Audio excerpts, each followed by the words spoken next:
Bismillahirrahmanirrahim. Assalamualaikum warahmatullahi wabarakatuh. Alhamdulillahirabbil alamin.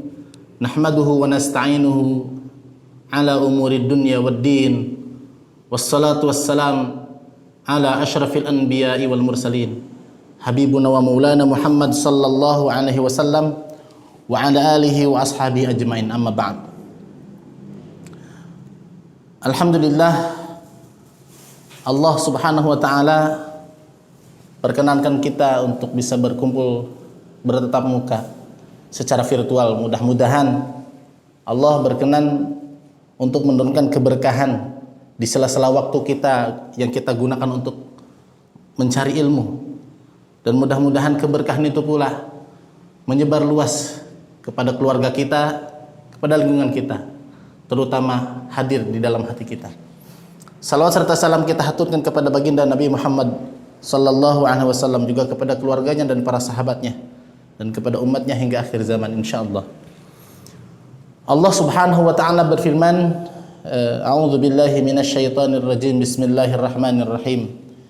Ya ayyuhalladzina amanu qu anfusakum wa ahlikum nara.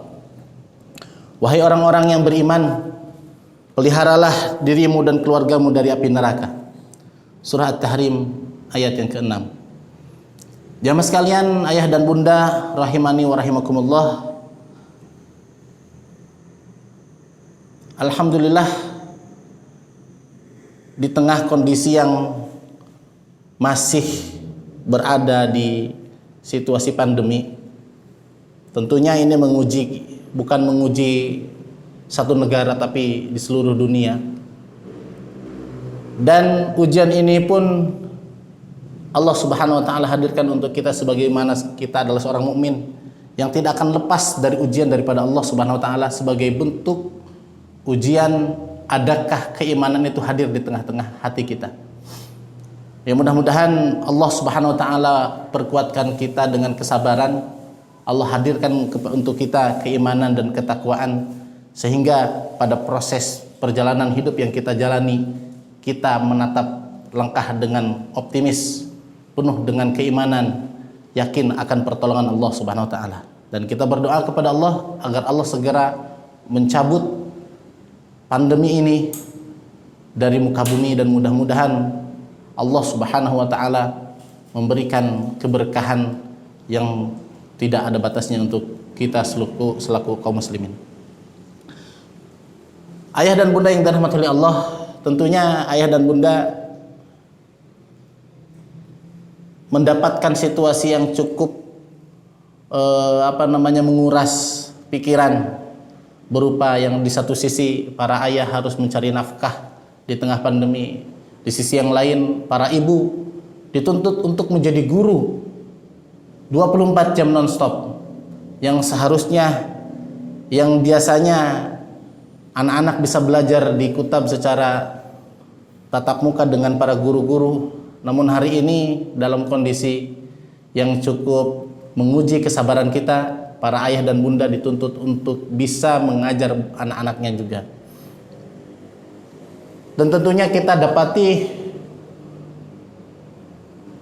para ayah dan bunda ada yang kesulitan dan juga kebingungan bagaimana mendidik, dan dari mana tahapannya yang harus diberikan perhatian secara utuh kepada anak-anak kita. Ini menjadi persoalan yang persoalan di tengah-tengah kaum muslimin. Di satu sisi para bunda ini bukan seperti halnya para guru yang lain, karena mungkin basicnya berbeda-beda, ya. Tapi yakinlah kita bisa belajar untuk menjadi seorang guru sekaligus sebagai seorang ibu dan sebagai istri bagi suaminya. Jamaah sekalian yang dirahmati oleh Allah subhanahu wa ta'ala, ada pertanyaan yang kita coba sodorkan kepada ayah dan bunda. Kira-kira pemberian apa yang terbaik yang diberikan oleh orang tua kepada putra-putrinya? Apa pemberian terbaik itu? Apakah harta? Ataukah fasilitas? Ataukah materi yang cukup, uang jajan yang besar, atau disekolahkan di sekolah yang mahal, favorit atau lain sebagainya. Jika kita mengacu kepada apa yang disabdakan oleh Rasulullah sallallahu alaihi wasallam, beliau bersabda, "Ma nahala walidun waladan min nahlin afdalu min adabin hasanin." Rawahu Tirmidzi. Tidak ada pemberian orang tua kepada anak yang lebih utama daripada pendidikan yang baik. Jadi pemberian yang terbaik itu adalah bukan harta, bukan fasilitas, bukan sekolah yang megah dan mewah dengan segala fasilitasnya, bukan pula uang jajan yang besar, tetapi pendidikan yang baik bagi ayah dan bunda, bagi putra-putrinya. Pendidikan yang mengantarkan anak-anak menjadi anak-anak yang soleh-solehah. Pendidikan yang mengantarkan kepada iman yang hak kepada Allah Subhanahu wa taala. Yang iman itu adalah menjadi sumber kebahagiaan dunia dan akhiratnya. Pendidikan yang kita sama-sama menginginkan hati yang senang ketika orang tua melihat putra-putrinya sibuk dengan ketaatan kepada Allah Subhanahu wa taala. Anak-anak yang menyejukkan pandangan. Mereka menjadi harapan kita semua sebagai penerus dakwah Islam setelah kita dikubur kelak. Harapan kita anak-anak kita menjadi pilar-pilar peradaban yang kelak akan membangun kembali kebesaran umat ini, yang mengokohkan dan menegakkan kalimat Allah la ilaha illallah Muhammadur Rasulullah, kalimat tauhid dan kalimat yang menunjukkan bahwa ada seorang nabi yang harus diikuti dan diteladani adalah Nabi Muhammad sallallahu alaihi wasallam. Anak-anak adalah perhiasan untuk kehidupan kita juga. Dan sungguh tanggung jawab mereka berada di pundak kita sebagai orang tua. Ayah dan bunda yang dirahmati oleh Allah Subhanahu wa taala. Maka sungguh hadiah terbaik itu adalah pendidikan yang terbaik buat mereka. Pendidikan yang menumbuhkan keimanan di dalam jiwa-jiwa mereka sehingga mereka menjalankan kehidupan kelak penuh dengan rasa percaya diri yang hadir ketika mereka menghambakan diri kepada Allah Subhanahu wa taala. Kenapa pendidikan yang terbaik itu adalah pendidikan yang berkarakter iman? Pendidikan iman di hatinya. Kenapa, saudaraku? Sebab iman itu berkaitan langsung antara kebahagiaan atau kesengsaraan seorang hamba Allah Subhanahu wa taala. Dan siapa yang wafat dalam keadaan beriman, maka ia akan bahagia selamanya. Dan sebaliknya, jika seseorang itu wafat dalam keadaan tidak beriman, dalam keadaan kafir, dalam keadaan fasik, naudzubillahi min dzalik, apalagi dalam keadaan munafik, sungguh adalah kerugian besar di akhirat nanti. Sungguh adalah kehidupan penuh kesengsaraan setelah kematian kelak. Naudzubillah summa naudzubillah. Tentunya kita tidak menginginkan anak-anak kita, generasi kita, anak keturunan kita termasuk orang-orang yang sengsara dan merugi. Naudzubillah. Jamaah sekalian, ayah dan bunda rahimani wa rahimakumullah. Kita hari ini harus melihat apa yang menjadi kenyataan pada kehidupan kita hari ini. Bagaimana kondisi kaum muslimin terhadap perintah Allah Subhanahu wa taala? Bagaimana kondisi kaum muslimin terhadap panggilan Allah ketika Allah menyeru untuk melaksanakan kewajiban demi kewajibannya? Dan bagaimana keadaan kaum muslimin, posisi mereka di hadapan orang-orang kafir hari ini? Sungguh menjadi renungan kita bersama bahwa kondisi umat Islam hari ini berada di titik terendah dan dalam keadaan lemah di berbagai sisi, lemah di berbagai sektor, baik itu pendidikan, ekonomi, sosial, militer, dan seluruh aspek kehidupan kaum muslimin berada di titik terlemah. Ditambah lagi yang sangat mengerikan adalah di dalam kondisi moral yang sangat ambruk. Hari ini kita mungkin sudah melihat dan mendengarkan, membaca informasi yang sangat miris ketika generasi kita, generasi milenial, sudah menjadi sukarela dalam bentuk kemaksiatan. Akhwat muslimah yang berkerudung itu berlenggak-lenggok di aplikasi yang menjadi tontonan masyarakat luas. Sudah tidak malu, sudah hilang rasa malunya, sehingga mereka melakukan hal-hal yang tidak layak dilakukan oleh seorang muslimah. Seorang yang harusnya hadir rasa malu di dalam diri mereka, tumbuh rasa iman yang menumbuhkan rasa takut di hadapan Allah Subhanahu wa taala. Tapi kondisi itu betul-betul sangat mengerikan. Lemah iman ini membuat mereka terpuruk dan dimaksa oleh kekuatan musuh. Dan orang-orang kafir mungkin di antara mereka sudah merasa menang dan benar-benar merasa di puncak kemenangan dan kekuasaan.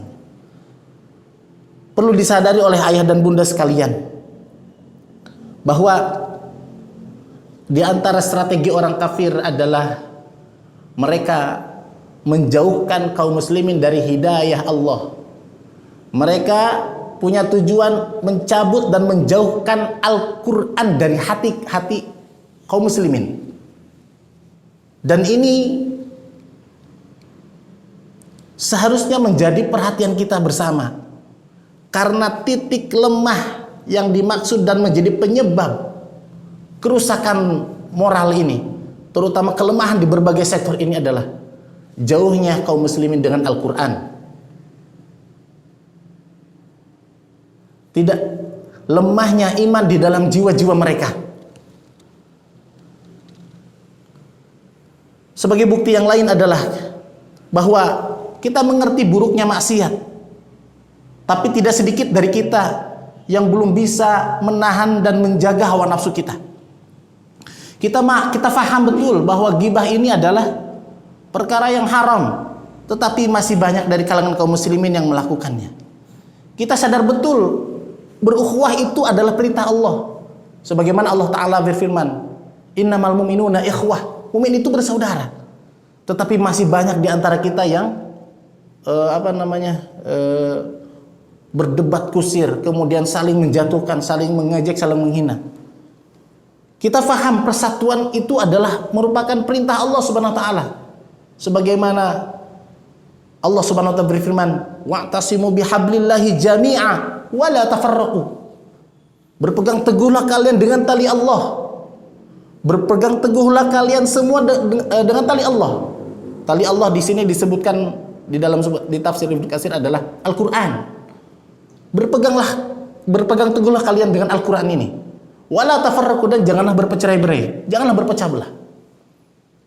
Tapi apa yang terjadi hari ini? Kita mudah sekali dikotak-kotakkan. Kita mudah sekali dicerai-beraikan, dan kita mudah sekali diadu domba. Dan tidak jarang antar sesama lembaga dakwah atau lembaga yang dipimpin oleh kaum muslimin saling menyerang satu sama lain. Na'udzubillah summa na'udzubillah. Ini menjadi renungan kita bersama, dan termasuk diantaranya ada yang cukup memiriskan adalah ketika kita membaca Al-Quran tapi Al-Quran itu tidak sampai melewati tenggorokan, dan ini menjadi ukuran bagaimana kualitas kaum muslimin saat ini, dan itu menjadi penyebab kekalahan umat Islam dan kelemahan. Jamaah sekalian yang dirahmati oleh Allah, ayah dan bunda, mudah-mudahan kita selalu dibimbing dengan hidayah dan taufiknya. Di tempat yang lain, dalam kondisi yang lain, sebagian orang tua kita juga mengeluhkan kondisi saat ini, mengeluhkan akhlaknya anaknya yang kurang baik, sekolahnya yang bingung dalam pola pendidikannya, juga kenakalan siswanya yang sudah makin tidak bisa dikendalikan. Ini kan menjadi permasalahan-permasalahan yang cukup besar dan cukup banyak untuk keberlangsungan pendidikan dan juga perjuangan kaum muslimin yang hari ini tengah kita bangkitkan. Ditambah lagi proses pendidikan yang mulai terputus disebabkan apa? Kondisi pandemi yang membatasi kegiatan-kegiatan pendidikan di sekolah maupun di berbagai masjid ataupun kajian-kajian. Jamaah sekalian yang dirahmati oleh Allah Subhanahu wa taala. Tentunya timbullah pertanyaan di dalam diri kita. Kenapa semua ini bisa terjadi? Apa sebabnya? Apa langkah-langkah yang harus kita lakukan? Dan bagaimana solusi kita menghadapinya? Jawabannya adalah pertama, karena iman di dada kaum muslimin ini adalah dalam kondisi lemah dan hatinya belum bersih. Itu yang ditulis oleh salah satu penulis buku Iman Sebelum Al-Quran yang ditulis oleh Ustadz Ahmad Fadail Husni LC MH. Ternyata sebabnya adalah iman yang lemah dan hati belum bersih. Apa efek sampingnya? Efeknya adalah kurangnya pendidikan iman yang diterima saat kecil. Pondasi iman yang harusnya tumbuh di usia-usia dini itu tidak terperhatikan, tidak terkawal, hingga anak-anak itu menjadi besar dalam kondisi masih bingung, walaupun rajin sholatnya, tetapi tidak tumbuh imannya. Suatu ketika saya pernah berdiskusi dengan teman kami yang putranya disekolahkan di Kutab, salah satu putranya atau putrinya. Beliau bercerita bahwa beliau memiliki putra yang Masya Allah di usia SD-nya itu rajin sholatnya, berangkat sama ayahnya sebagaimana ayahnya berangkat sholat. Bahkan ketika puasa juga ikut puasa. Tapi luar biasa menjadi renungan kita bersama. Kata si bapak itu, Ustaz, tahu nggak Ustaz, anak saya itu ketika menginjak SMP, yang dulunya SD-nya rajin sholat, maghrib, isya, subuh, tidak terlewat, zuhur, asar dan seterusnya. Tetapi menjelang usia SMP 12 tahun ke atas itu mulai ogah-ogahan sholatnya, mulai malas-malasan. Dari situ beliau berpikir ada sesuatu yang kurang atau ada sesuatu yang tertinggal dalam pendidikan yang beliau lakukan. Apa itu? Ternyata beliau setelah belajar dan menjalankan pendidikan di Kutab, beliau memahami ternyata kekurangan itu adalah ternyata ada sesuatu yang tertinggal, yaitu dalam proses tahapan pendidikan, yaitu apa? Pendidikan iman. Ya. Oke, anak-anak diajak sholat pasti mau, ketika kecil diajak sholat hayu mau, diajak ibadah ini hayu mau. Tetapi tumbuh kembangnya iman di dalam jiwa mereka belum, tidak terperhatikan, dan itu menjadi problem ketika dia dewasa, tidak ada motivasi iman dalam menjalankan ibadah kepada Allah, baik itu sholatnya, puasanya, ataupun amal ibadah yang zahir yang lain. Zaman yang dirahmati oleh Allah, tentunya di sini menjadi pembelajaran penting. Ternyata yang paling penting harus kita mulai adalah pendidikan iman di usia dini ini. Dari usia dini kita harus mulai menyentuh dengan lebih banyak anak-anak itu dengan sentuhan iman. Hati mereka perlu dibersihkan dan dipertautkan dengan Rabb kita, Allah Subhanahu wa taala. Dan di antara sebab yang lain adalah dikarenakan kita menyelisihi manhaj Nabi dan para sahabat dalam proses pendidikan dan pengajaran. Ya, kita menyelisihi manhaj Nabi Muhammad SAW dan para sahabat Nabi dalam proses pendidikan dan pengajaran. Generasi sahabat adalah generasi terbaik hasil didikan Nabi Muhammad SAW. Mereka menjadi potret generasi yang menjadi potret generasi teladan untuk kita ambil contohnya, perilakunya, keteladanannya, kebesaran jiwanya dan kewibawaannya, keberanian dan semangatnya. Semuanya berhasil dididik oleh Rasulullah SAW dengan tahapan yang tentunya bimbingan wahyu dari Allah Subhanahu Wa Taala. Ustadz Budi Asari juga di dalam modul kutabnya beliau menyimpulkan bahwa rahasia sukses pendidikan itu adalah dari tahapan pendidikan apa yang diberikan di usia-usia di awal, dan kapan diberikan materi-materi tentang di usia berikutnya. Contohnya, rahasia itu adalah di Makkiyah dan Madaniyah. Makkiyah dan Madaniyah ini adalah proses turunnya wahyu yang diturunkan oleh Allah di awal-awal turunnya ayat Al-Quran ini. Semuanya turun di Makkah. Itu ternyata menjadi rahasia pola pendidikan yang terbaik. Coba, ayat-ayat yang turun di Mekah atau yang kita sebut ayat Makkiyah, semuanya membahas tentang apa? Kebanyakan semuanya membahas tentang akhirat, tentang surga, tentang neraka, ya, tentang rahim dan rahmannya Allah Subhanahu Wa Taala, tentang mengenal Allah, mengenal Rasulnya, dan mengenal akhirat, gitu. Semuanya belum disentuh tentang hukum. Kapan disentuh tentang hukum? Yaitu kebanyakan prosesnya di fase Madaniyah, di Madinah. Baru turunlah tentang pengharaman, homernya, zinahnya, apalagi tentang haraman tentang babi dan seterusnya. Nah, ini menjadi rahasia penting bahwa penanaman iman itu adalah menjadi tahapan awal yang harus dibentuk dan harus ditanamkan di dalam jiwa anak-anak itu. Termasuk penanaman ini adalah penanaman akidah. Yang dimaksud ini adalah penanaman akidah, keyakinan yang harus menjadi pondasi awal sebelum kewajiban-kewajiban hukum. Meskipun memang ada kewajiban-kewajiban yang harus dilakukan seperti sholat, awal-awal sudah mulai diwajibkan.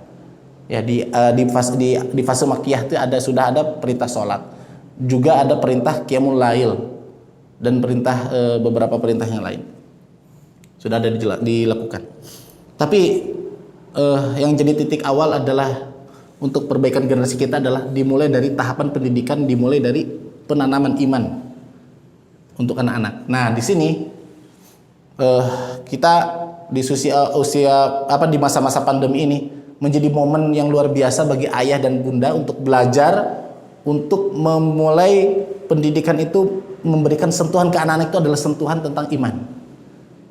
Nah, tentang tentang Allah, kemudian tentang rahman rahimnya Allah Subhanahu Wa Taala, tentang kekuasaan Allah, kemudian tentang akhirat, surga dan neraka, tentang Rasulullah dan sebagainya. Sebagaimana Allah Subhanahu Wa Taala berfirman, fa'lam annahu la ilaha illallah, maka ketahuilah oleh kalian bahwa tidak ada Tuhan yang patut disembah, yang patut diibadahi selain Allah Subhanahu Wa Taala. Surat Muhammad ayat 19.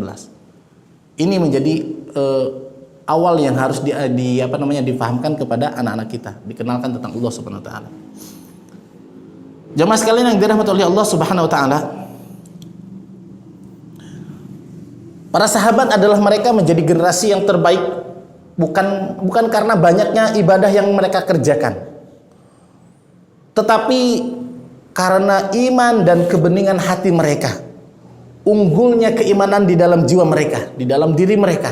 Itu yang menjadi nilai kemuliaan para sahabat, generasi awal, ya, as-sabiqunal awwalun kita sebut gitu. Ada komentar daripada Abu Bakar bin Abdullah Al-Muzani, seorang tabi'in. Beliau mengatakan bahwa tidaklah Abu Bakar mengungguli kalian dengan banyaknya puasa dan sholat, tetapi ia mengungguli kalian dengan sesuatu yang ada di dalam dadanya, yaitu al-iman. Masya Allah. Kalau dibandingkan dengan kita, sholat dan ibadah kita ini lebih banyak ketimbang sholatnya dan ibadahnya para sahabat tentunya. Ya. Tapi nilai mereka tidak bisa kita lampaui, kita belum pernah bisa dan tidak akan pernah bisa melampaui keimanan para sahabat. Karena apa? Keimanan mereka itu, nilai-nilai ibadah dan penghambaan diri kepada Allah. Karena dinilai dari imannya yang luar biasa. Jamaah sekalian, begitupun apa yang dikatakan oleh Ibnu Mas'ud, salat dan puasa kalian lebih banyak daripada sahabat-sahabat Nabi radhiyallahu anhum, namun mereka tetap lebih baik daripada kalian. Itu perkataan Ibnu Mas'ud radhiyallahu anhu. Lalu ada yang bertanya kepada mereka, salah satunya bertanya kepada Ibnu Mas'ud, kenapa bisa begitu? Maka jawaban daripada Ibnu Mas'ud radhiyallahu anhu adalah karena mereka lebih zuhud terhadap dunia dan lebih cinta terhadap akhirat daripada kalian. Ini juga menjadi pembelajaran penting untuk kita semua.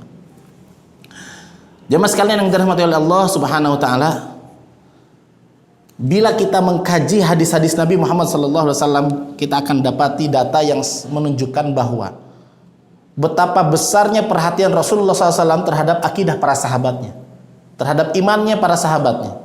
Beliau memulai dakwahnya dengan cara mengajarkan al-iman, membersihkan hati mereka dari kekufuran, dan mengenalkan Rabb mereka sebagai pencipta langit dan bumi. Dan beliau pun menguatkan jiwa mereka dengan berbagai macam sarana dan uslub agar jiwa mereka tidak goyah diterpa badai syahwat dan subhat. Beliau ingin mengukuhkan pondasi di hati mereka sebelum menerima beban syariat. Itu kita ambil dari tulisan Ustaz Ahmad Fadail Husni ini. Masya Allah, UTN kalimat yang sangat menarik, kesimpulan yang sangat menggugah, agar kita sadar betul kalau ingin menciptakan generasi yang terbaik, maka kita harus merubah pola pendidikan kita, harus merubah kurikulum kita. Di antaranya, kenapa kita memilih pendidikan di Kutab? Ya. Karena di Kutab itu betul-betul memperhatikan tahapan pendidikan. Kemudian juga menjadi rumusan yang terbaik itu adalah sebagaimana perkataan Imam Malik rahimahullahu taala, "Lam tasluha hadhil ummah illa bima salaha bihi awwaluha." Bahwa umat ini tidak akan bisa diperbaiki kecuali dengan apa yang membuat generasi awal itu menjadi baik. Maka anak-anak kita mulai dikenalkan tentang iman, mulai kita tanamkan keimanan di dalam jiwa mereka. Kita pun kenalkan anak-anak kita dengan Al-Quran. Jika ingin anak-anak kita adalah generasi yang beriman, maka tanamkan keimanan di dalam diri mereka agar menjadi generasi pemenang. Karena Allah Subhanahu wa taala berfirman, wa kana haqqan 'alaina nasrul mu'minin. Dan sungguh wajib bagi kami untuk memberikan kemenangan sekaligus pertolongan bagi orang-orang yang mukmin, orang-orang yang beriman. Allah tidak menyebutkan wa kana haqqan 'alaina nasrul muslimin, tapi Allah menyebutkan mukminin di sini, derajatnya di atas muslim. Kemudian juga kita mulai mengarahkan generasi kita menjadi generasi Qur'ani, yaitu dekatkan mereka untuk belajar Al-Qur'an, belajar tahsinnya, belajar tilawahnya, dibiasakan membaca Al-Qur'annya sebagai wiridan hariannya. Kemudian belajar membaca terjemahannya, membaca tafsirnya, lalu diajak untuk berlatih mentadaburi isinya dan mengamalkan dalam kehidupan sehari-hari. Ini menjadi pembelajaran yang sangat berharga di usia-usia anak-anak di awal gini.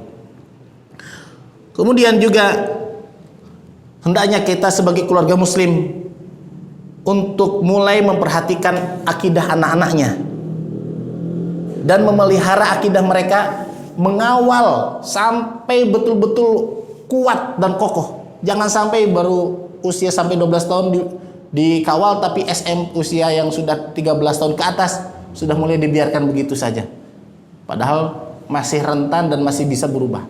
Maka pengawalan keimanan ini, pembelajaran ini harus terus berkesinambungan sampai anak-anak kita kokoh dengan keimanan yang diajarkan sesuai yang kita harapkan adalah memiliki keimanan sebagai imannya para sahabat.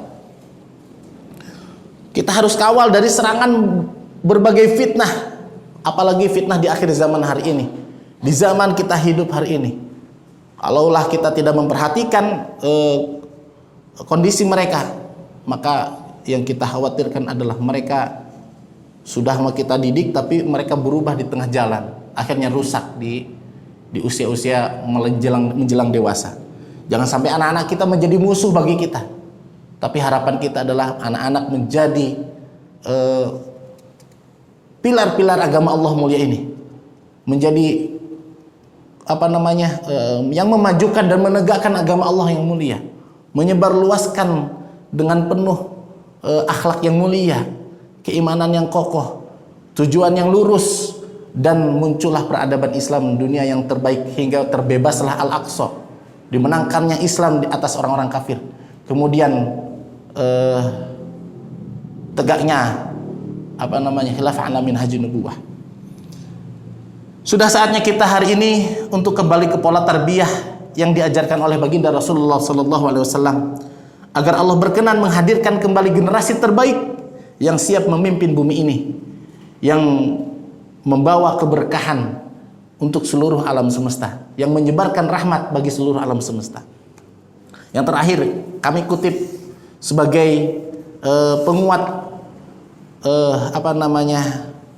pendidikan yang harus kita hadirkan di tengah anak-anak kita adalah hadis yang diriwayatkan Ibnu Majah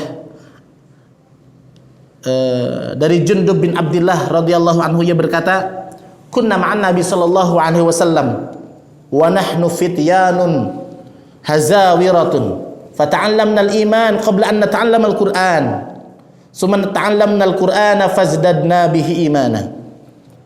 Ketika kami masih sangat muda, kami bersama Nabi sallallahu alaihi wasallam, kami mempelajari iman sebelum mempelajari Al-Qur'an. Kemudian kami mempelajari Al-Qur'an hingga bertambah keimanan kami karenanya.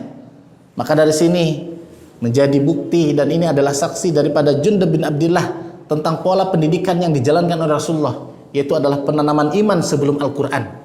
Kemudian ketika belajar Al-Qur'an hingga bertambahlah keimanan mereka. Nah, untuk itu di masa pandemi hari ini, di satu sisi guru-guru berusaha untuk memberikan tausiah, taujih, kemudian juga ilmu-ilmunya serta adab-adabnya. Di sisi yang lain, para ayah dan bunda dituntut untuk belajar, mulai memperhatikan dan menghadirkan dialog-dialog iman kepada anak-anaknya, memberikan pertanyaan yang bisa memancing keimanan mereka dan tumbuh analisa mereka yang bisa melihat, yang bisa mereka lihat dari alam sekitar, sehingga semuanya berkaitan dengan Allah Subhanahu wa taala. Untuk itu, para ayah dan bunda selamat berjuang, selamat berusaha untuk mendidik anak-anaknya kelak. Harapan kita mudah-mudahan anak-anak kita adalah bagian daripada orang-orang yang soleh, orang-orang yang muslih, orang-orang yang senantiasa memperbaiki generasi kita dan menyongsong kebangkitan Islam di masa yang akan datang. Demikian yang kita sampaikan, mudah-mudahan bermanfaat untuk diri saya pribadi, karena kita juga adalah seorang ayah sekaligus seorang orang yang harus memperbaiki agama Allah ini, memperbaiki kondisi umat ini. Kita sama-sama saling mendukung, saling mendoakan, dan juga tak lupa kita berdoa kepada Allah dengan doa Rabbana afriq alaina sabra wa tsabbit aqdamana wansurna 'alal qaumil kafirin. Rabbana hab lana min azwajina wa dhurriyyatina qurrata a'yunin waj'alna lil muttaqina imama. Rabbana hab lana min azwajina wa dhurriyyatina qurrata a'yunin waj'alna lil muttaqina imama. Rabbana atina fid dunya hasanah wa fil akhirati hasanah wa qina adzabannar. Wa sallallahu ala nabiyyina Muhammadin wa ala alihi wa ashabi ajmain. Demikian yang kami sampaikan, mudah-mudahan bermanfaat. Subhanaka Allahumma wa bihamdika asyhadu an la ilaha illa anta astaghfiruka wa atubu ilaik. Wallahu a'lam bishawab. Assalamualaikum warahmatullahi wabarakatuh.